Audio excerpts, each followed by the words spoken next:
ವೀಕ್ಷಕರೇ, ನೀವು ನೋಡ್ತಾ ಇದ್ದೀರಾ ಬಿಕೆ ನ್ಯೂಸ್ ಕನ್ನಡ. ನಾನು ರೋಹಿಣಿ ತೊಡ್ಮನಿ. ರಸ್ತೆ ಬಳಿ ನಿಂತಿದ್ದ ಬೈಕ್ಗೆ ಡಿಕ್ಕಿ ಹೊಡೆದ ಖಾಸಗಿ ಆಂಬ್ಯುಲೆನ್ಸ್ ಪಕ್ಕದಲ್ಲೇ ಇದ್ದ ಬಾವಿಗೆ ಬಿದ್ದ ಘಟನೆ ಹಡಗಲಿ ಗ್ರಾಮದ ಬಳಿ NH 52ರಲ್ಲಿ ಮಂಗಳವಾರ ರಾತ್ರಿ ನಡೆದಿದೆ. ಘಟನೆಯಲ್ಲಿ ಬೈಕ್ ಸವಾರ ಹಡಗಲಿ ತಾಂಡಾದ ಓರ್ವ ನಿವಾಸಿ ಬಿಶು ಪವಾರ್ ಸ್ಥಳದಲ್ಲೇ ಮೃತಪಟ್ಟಿದ್ದಾನೆ. ಇನ್ನೋರ್ವ ಬೈಕ್ ಸವಾರ ಗಾಯಗೊಂಡಿದ್ದು ವಿಜಯಪುರ ಆಸ್ಪತ್ರೆಯಲ್ಲಿ ಚಿಕಿತ್ಸೆ ಪಡೆಯುತ್ತಿದ್ದಾನೆ. ಕಲಬುರಗಿಯಲ್ಲಿ ರೋಗಿಯನ್ನು ಬಿಟ್ಟು ವಿಜಯಪುರ ಕಡೆಗೆ ವಾಪಸ್ ಬರುತ್ತಿದ್ದಾಗ ಆಂಬ್ಯುಲೆನ್ಸ್ ಚಾಲಕನ ಆಯ ತಪ್ಪಿ ಈ ಘಟನೆ ನಡೆದಿದೆ. 50ಕ್ಕೂ ಹೆಚ್ಚು ಅಡಿ ಆಳವಿರುವ ಬಾವಿ ನೀರಿನಿಂದ ತುಂಬಿತ್ತು. ಆಂಬ್ಯುಲೆನ್ಸ್ ಚಾಲಕ ಬಾವಿಗೆ ಬೀಳುತ್ತಿದ್ದಂತೆ ಈಜಿ ದಡ ಸೇರಿ ಬಾವಿಯಲ್ಲಿ ಇಳಿಬಿಟ್ಟಿದ್ದ ಪೈಪ್ ಸಹಾಯದಿಂದ ಮೇಲೇರಿ ಬಂದು ಪರಾರಿಯಾಗಿದ್ದಾನೆ. ಆಂಬ್ಯುಲೆನ್ಸ್ನನ್ನ ಮೇಲಕ್ಕೆ ಎತ್ತಲಾಗಿದ್ದು ಸಂಪೂರ್ಣ ನುಚ್ಚುಗುಚ್ಚಾಗಿದೆ. ವಿಜಯಪುರ ಗ್ರಾಮೀಣ ಪೊಲೀಸ್ ಠಾಣೆಯಲ್ಲಿ ಪ್ರಕರಣ ದಾಖಲಾಗಿದೆ. ಇನ್ನು ವಿಷಯ ತಿಳಿಯುತ್ತಿದ್ದಂತೆ ರಾತ್ರಿಯೇ ಸ್ಥಳಕ್ಕೆ ಧಾವಿಸಿದ ಪೊಲೀಸ್ ಹಾಗೂ ಅಗ್ನಿಶಾಮಕ ದಳ ಸಿಬ್ಬಂದಿ ಕೂಡಲೇ ಆಂಬ್ಯುಲೆನ್ಸ್ ಮೇಲೆತ್ತುವ ಕಾರ್ಯಾಚರಣೆಗೆ ಮುಂದಾಗಿದ್ದಾರೆ.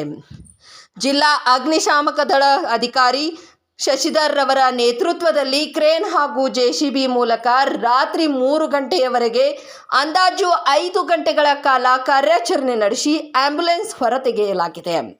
ಅಗ್ನಿಶಾಮಕ ದಳ ಸ್ಟೇಷನ್ ಅಧಿಕಾರಿ ಉಮೇಶ್ ಹಾಗೂ ಸಿಬ್ಬಂದಿ ಕಾರ್ಯಾಚರಣೆ ನಡೆಸಿದ್ದಾರೆ. ವಿಜಯಪುರ ಗ್ರಾಮೀಣ ಠಾಣೆಯ additional SP Marihal, DYSP PS Sulpi, Raikond Janar, PSI Vinod Dodmani, police ಸಿಬ್ಬಂದಿಗಳಾದ ಹನುಮಂತ ಗೊಳಸಂಗಿ, ಪರಶುರಾಮ್ ಬಾವೂರ್ ಘಟನಾ ಸ್ಥಳಕ್ಕೆ ಭೇಟಿ ನೀಡಿ ಪರಿಶೀಲಿಸಿ ತಡರಾತ್ರಿಯವರೆಗೆ ಸ್ಥಳದಲ್ಲಿ ಕಾರ್ಯಾಚರಣೆಗೆ ಸಹಕರಿಸಿದ್ದಕ್ಕೆ ಗ್ರಾಮಸ್ಥರು ಮೆಚ್ಚುಗೆ ವ್ಯಕ್ತಪಡಿಸಿದ್ದಾರೆ.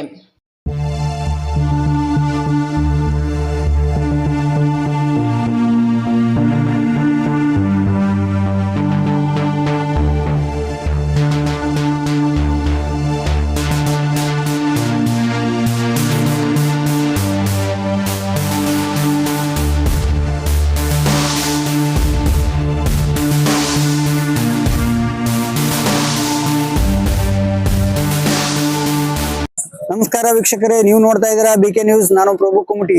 ಇವತ್ತು ಹಡಗಲಿಯಲ್ಲಿ ಒಂದು ಅಪಘಾತ ಸಂಭವಿಸಿತ್ತು. ಅಪಘಾತದಲ್ಲಿ ಒಬ್ಬ ಯುವಕನು ಸ್ಥಳದಲ್ಲೇ ಮೃತಪಟ್ಟಿದ್ದಾನೆ. ಅದೇ ರೀತಿಯಾಗಿ ಒಂದು ಆಂಬ್ಯುಲೆನ್ಸ್ ಒಂದು ಬಾವಿಯಲ್ಲಿ ಧುಮುಕಿತ್ತು.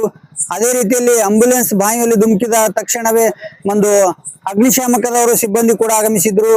ಮತ್ತೆ ನಮ್ಮ ಸ್ಥಳೀಯ ಪೊಲೀಸರು ಕೂಡ ಆಗಮಿಸಿದರು ಮತ್ತು ಸ್ಥಳೀಯ DYSP ಮತ್ತು CPI ಮತ್ತು ಸಿಬ್ಬಂದಿಯರು ಕೂಡ ಇಲ್ಲಿ ಸ್ಥಳಕ್ಕೆ ಭೇಟಿ ನೀಡಿ ಸುಮಾರು ಒಂದು 8 ತಾಸುಗಳ ಕಾಲ ಕಾರ್ಯಾಚರಣೆಯಲ್ಲಿ ಮುಂದಾಗಿದ್ದರು. ಈ ಕಾರ್ಯಾಚರಣೆಯಲ್ಲಿ ಗಾಡಿಯನ್ನು ತೆಗೆಯುವಂತ ಯಶಸ್ವಿ ಆದ್ರು. ಅವರು ಬಹಳ ವಿಶೇಷವಾದಂತ ನಾವು ಸಲ್ಯೂಟ್ ಹೇಳ್ಬೋದು. ಯಾಕಪ್ಪ ಅಂತಂದ್ರೆ ಇವತ್ತು ಅವರು ಬಹಳ ಒಂದು ತಡರಾತ್ರಿಯಲ್ಲಿ ಅವರು ಕಾರ್ಯಾಚರಣೆ ಮಾಡಿ ಇವತ್ತು ಒಂದು ಗಾಡಿಯನ್ನು ಹೊರಗೆ ತೆಗೆದಿದ್ದಾರೆ.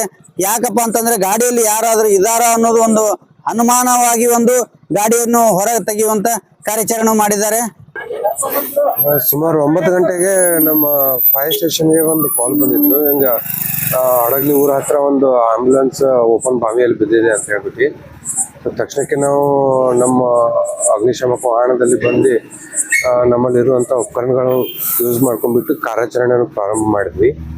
ಸ್ವಲ್ಪ ಓಪನ್ ಮೇಲೆ ಏನಿತ್ತು ತುಂಬ ಡೆಪ್ತ್ ಇರೋದ್ರಿಂದ ನಮಗೆ ಕ್ರೇನ್ ಪೊಲೀಸ್ ಎಲ್ಲ ಇದು ಮಾಡಿಬಿಟ್ಟು ಕ್ರೇನ್ ತೊಗೊಂಬಂದು ಕ್ರೇನ್ ಮುಖಾಂತರ ಇವಾಗ ಆಂಬ್ಯುಲೆನ್ಸ್ನ ಆಚೆ ತೆಗೆದಿದ್ದೀವಿ. ಸೊ ಇವಾಗ ಕಾರ್ಯಾಚರಣೆ ಕಂಪ್ಲೀಟಾಗಿ ಮುಗಿದದ. ವೆಹಿಕಲ್ನ ತೆಗೆದು ಆಚೆ ಇಡ್ತೀವಿ.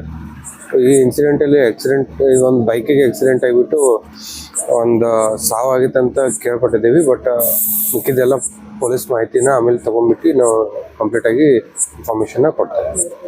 ಸರ್, ಈ ಕಾರ್ಯಾಚರಣೆಯಲ್ಲಿ ಯಾರ್ಯಾರು ಭಾಗವಹಿಸ್ತಾರೆ ಸರ್?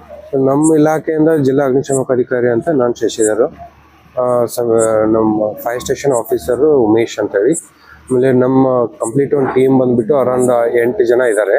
ಸೊ ಎಲ್ಲ ನಮ್ಮ ಸಿಬ್ಬಂದಿಗಳು ಎಲ್ಲರೂ ಸೇರಿ ಕಾರ್ಯಾಚರಣೆ, ಅದ್ರ ಜೊತೆಗೆ ಪೊಲೀಸ್ ಡಿಪಾರ್ಟ್ಮೆಂಟವರು ಕೂಡ ಮಾಡಿದರು. ಸೊ ನಮ್ಮ ಡಿಪಾರ್ಟ್ಮೆಂಟಿಂದ ಅಪ್ರಾಕ್ಸಿಮೇಟ್ಲಿ ಒಂದು 10 ಜನ ಸೇರಿ ಕಾರ್ಯಾಚರಣೆ ಮಾಡಿದ್ದಾರೆ. ನಿಮ್ಮ ಡಿಪಾರ್ಟ್ಮೆಂಟ್ ಎಷ್ಟು ಜನ ಭಾಗವಹಿಸಿದೆ ಸರ್ ಕಾರ್ಯಾಚರಣೆ? ಸುಮಾರು 10 ಜನ ಇದ್ದಾರೆ. ನಮ್ಮ 10 ಜನ ಇದ್ದಾರೆ. ನಮ್ಮಲ್ಲಿ ಇರುವಂತ ಇಕ್ವಿಪ್ಮೆಂಟ್ಗಳನ್ನ ಯೂಸ್ ಮಾಡ್ಕೊಂಡು ಪ್ರಯತ್ನ ಅಂತೂ ಪಟ್ಟಿದ್ದೀವಿ. ತುಂಬಾ ಆಳ ಇರೋದ್ರಿಂದ ಕ್ರೇನೇ ಬರಬೇಕಾಯ್ತು. ಕ್ರೇನ್ ಮುಖಾಂತರ ನಾವು ಆಂಬ್ಯುಲೆನ್ಸ್ನ ಆಚೆ ತೆಗೆಯಲ್ಲಿ ಯಶಸ್ವಿಯಾಗಿದ್ದಾರೆ. ಸರ್ ಎಷ್ಟು ಗಂಟೆಗಳ ಕಾಲ ಕಾರ್ಯಾಚರಣೆ ನಡೆಸಿರ್ತಾವ? ಸೊ ನಮ್ಗೆ ಕಾಲ್ ಬಂದಿದ್ದು 9 ಗಂಟೆಗೆ. ಸರ್ ಈಗ ಆಲ್ಮೋಸ್ಟ್ 2:30 ಆಯ್ತು ಟೈಮ್.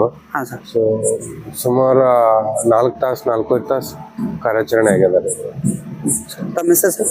ಶಶಿಧರ್ ಅಂತ, ಜಿಲ್ಲಾ ಅಗ್ನಿಶಾಮಕ ಅಧಿಕಾರಿ, Vijayapura. Sir thank you sir. ಮತ್ತಷ್ಟು ಸುದ್ದಿಗಾಗಿ ನೋಡ್ತಾ ಇರಿ BK ನ್ಯೂಸ್ ಕನ್ನಡ.